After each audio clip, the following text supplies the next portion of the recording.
এই রুমগুলো অনেক সময় 5 ফিটও হইত না, 4 ফিট।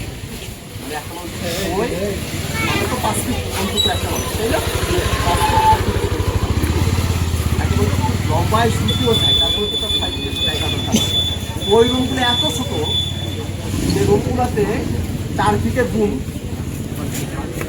4.5 থেকে 5 ফিটের রুম, যাতে করে একটা জিনিস সুন্দর হয়ে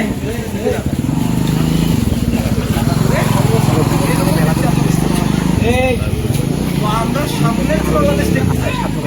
এই বাংলাদেশে আর কেউ যাতে যেই ক্ষমতায় আসে আর কেউ যাতে বাংলাদেশের মানুষের উপরে এরকম অমানবিক নির্যাতন আর করতে না পারে, সেটাই তো আমাদের প্রত্যাশা, তাই না?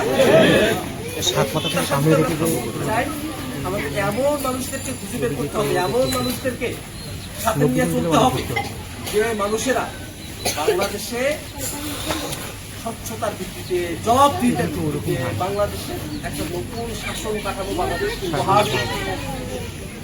আপনারা যারা এলাকায় যারা আছেন বলেন তো, একটা জমি যদি বন্ধক দেওয়া হয়, সেই বন্ধক করার জন্য এখনকার যুগে এসে বন্ধক দাতা এবং বন্ধক গ্রহীতা দুইজনে মিলে বৈশাখ সাক্ষী রাইখা চুক্তি করে না?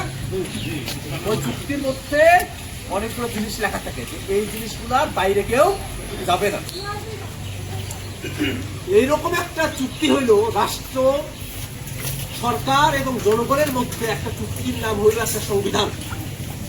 আমরা জমি বন্ধক করতে গেলে যেমন চুক্তি করি, রাষ্ট্রটা চালানোর জন্য এরকম একটা চুক্তির নাম হলো সংবিধান।